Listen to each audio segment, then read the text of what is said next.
Hello, darling. I'm just, let me just have a little, get something off my chest as I'm thinking about all this, and then we'll talk properly. But I'm sat here, what way to enter 2025, but I'm entering my third month of solitary confinement within Woodhill Prison. After 42 days, they had to go to the government after 42 days of isolation. So whose decision is it? Because I know people get frustrated with the prison. It's not the prison. All decisions to do with me and nothing to do with the jail. They're coming from the government. That was I had to give a written response to my opinion on my isolation. After 42 days, it was going to the government for them to continue doing it. So I wrote my written response, which said, this doesn't have to happen. When I come in here, I sat down with a psychiatrist, and I said to her, what's 9 months of solitary confinement going to do to me? She said it's going to be devastating for your mental health. So I said, so why are they doing it? And 2 weeks ago, this week, I sat down. Every 2 weeks, I have a meeting with the governors, and the mental health team are there. Psychiatrists are there, mental health, probation, independent monitoring board. They're all there every 2 weeks because I have to have it because I'm on solitary confinement. And this week, I said, I'm going to say this because I feel different. I'm telling you, I know how I feel. I feel different. I know I'm only 2 months in. So why am I still being held in solitary confinement? Why am I not in a DCAT prison? And there's a mental health team there. I said, let me just ask you, is this good for me? She said, no. I said, how bad is it? Because I know how bad it is because I remember what happened last time. So I said, so why are you doing it? Why are you doing it? And I'm a civil offender, so I got 18 months, which is insane anyway, for playing a film that they said wasn't in the public's interest. Well, I think it's on 115 million views. It certainly was in the public's interest, yeah? But they sentenced me to 18 months. Now, as a civil offender, you go to an open prison. What's the difference between that and how I'm being held? When open prison, you get a job outside. You have a car. You go to work.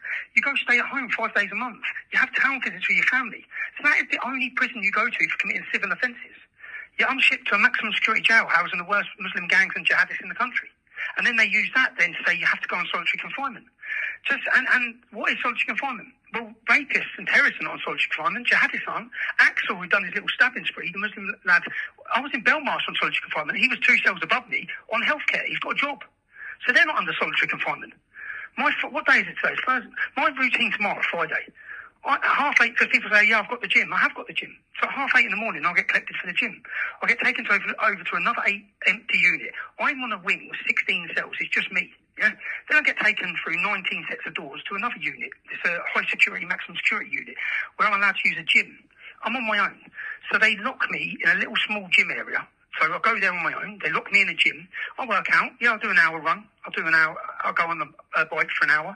And then I bang the door. And then they'll open the door and they'll bring me outside. And then there's like an exercise yard. So I'll walk around that on my own. I'll do 40 minutes on my own. Yeah. And I'll have that. And then they'll bring me in. Then they'll bring me in. I'll go in the shower room. Luckily, on my own. Yeah? On my own in the shower room. But that's my routine. And then at 11:30, I'm put back in my cell. And then from 11:30 till the next morning, I'm sat in my cell. So 21 hours a day, I sit on that bed. Now, I wouldn't be moaning. I don't want people to feel sorry for me, but the injustice of it all is this shouldn't be happening. Why shouldn't it be happening? Because that's mental torture. Google solitary confinement. It's a decision that that their own mental health teams in here have said will be devastating for my mental health. Yet the government are making a decision to hold me in these conditions for 9 months. I asked this week, how long will I be held like this? 9 months. So you're not going to send me to an open prison? Why not? Why not? And what's the difference? When I got sentenced in Belmarsh, when I got to prison, everyone who goes to jail now, because the prisons are full, everyone gets 60% off.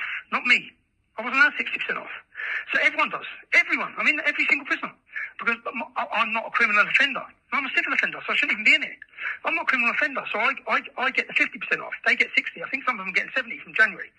But that's only a difference of a month off. But that's a big difference when someone's sitting on solitary confinement, because I shouldn't be sat on solitary confinement. Now, when you take the 60% off, so if I was an 18-month sentence, criminal, if I'd raped someone, and I was in here for rape or something, I'd get 18 months. Then I get 60% off, so that's 7.5, nearly 8 months. Then you do half of that on tag. I'd be out after 3.5, 4 months. But I have to serve 9 months of solitary confinement. And that's what I'm just pointing out, because I don't know, because I want you to feel sorry for me. I'm just pointing out the hypocrisy of it all. It's 2025. And what amounts to mental torture is being inflicted on a journalist because he made a film. They don't have to do this. I should be in an open prison.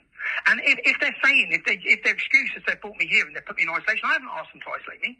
So they put me in isolation because their excuse is I'll get hurt in the prison system. Well, if that was the case, they should still give me the same rights as a decapped prisoner. If a decapped prisoner is only meant to be staying in prison at night and he's meant to go to work, that's what I should be doing. Least of all for making a film. Like the judge is given the power to give 2 years prison sentence for contempt of court without a jury. I've never had a jury, ever. So a 2-year prison sentence, but he wouldn't be given that if it was 2 years of solitary confinement. It's insane.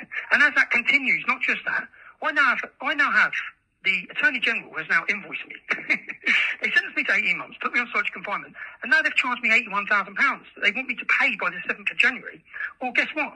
I face another contempt of court case. So we're talking about terrorism. This is financial terrorism. The weaponisation of a judiciary to destroy dissident voices. That's exactly what it is. If this was happening in North Korea, China or Russia, every politician in our country would be screaming about this. But not a word. Not one single politician has mentioned this. No, if you have a film which is an expose of the corrupt judiciary, which is the most watched documentary Britain's ever seen, and not one MP spoke about it, or mainstream journalists, not even GB News. None of them have spoke about it. It's insane. They'd all be screaming about it if they're pointing the fingers at other countries. But again, this ain't so people feel sorry for me. The Justice Nicklin thought he could inflict a gagging order. They think they can lock up the truth. As I said, the film's got 150 million views. How's that going? Now they've given a gagging order to journalists who come and visit me. Anyone who visits me has to now sign a gagging order that they won't speak about how I am. Why is that? Probably because they know full well that there's a downward spiral of solitary confinement. That's what's going to happen. They know what's going to happen. They have their experts, their mental health teams, which I've asked myself. So they know full well the consequences of isolating someone for 9 months. Will it break me? That's it. When you understand why they're doing it, it is to break me. That's the intention of it. It won't break me. I'll come out of here with my head held high, whether it be from a decap, which I doubt, but I'm grateful that I'm grateful that he's going to be fighting this, because he always taught me to fight everything.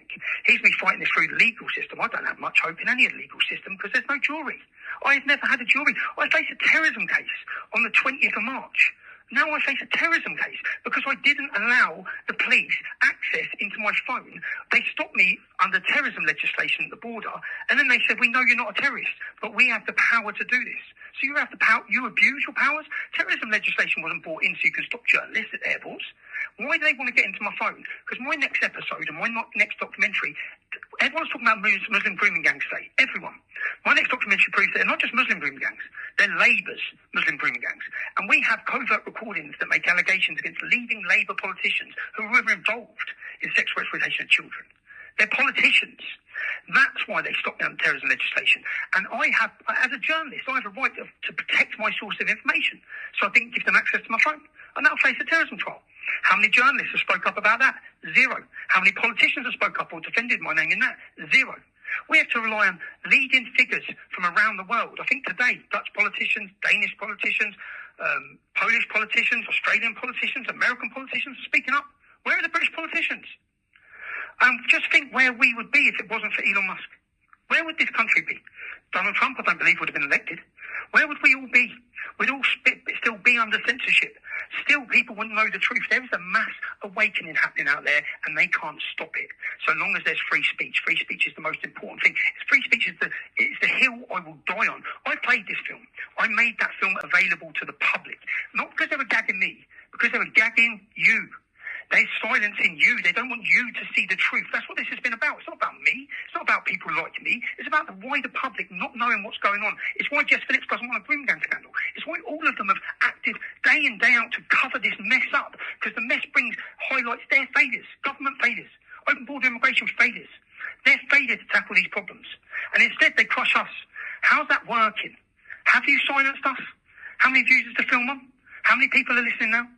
Has it worked? It's not going to work. You can't lock up the truth. Your attempt to lock up the truth will not work. As I said, I'll come out of here. My next documentary is going to expose Labour massively. It doesn't matter how long you lock me up here for. And I expect them to come in with more charges. I expect them to try and do everything they can, because the public right now are listening. The world is watching. The more you try and crush us, the more you try and mentally break us, the more support we will gather. And people aren't buying your nonsense anymore. And this, again, I don't want people to be feeling sorry for me. I just want to point out their injustice, their lies. This doesn't have to be, my sentence doesn't have to be lies. I shouldn't even be in jail. I shouldn't be in jail, but I was willing to come to jail to put them on trial. I said that in the build-up. I'm not on trial here. The judiciary is. And right now the world, I'm not humiliated in the world's eyes. You are. The British judiciary is a laughingstock to the entire globe. The politicisation of our judiciary, the weaponisation of it, and right now our prison system is the whole world's watching the failure and the attempt to mentally break a British journalist for daring to expose their corruption. So I'm glad I got that off my chest. Everyone, I don't want you to feel sorry for me. I want you to think of Peter Lynch.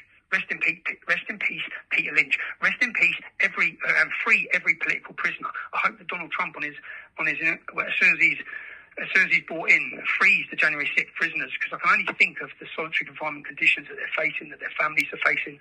I know what my family have faced. I know over the years what they're faced due to the slander and the lies by the media, by the fake prostitutes of the media.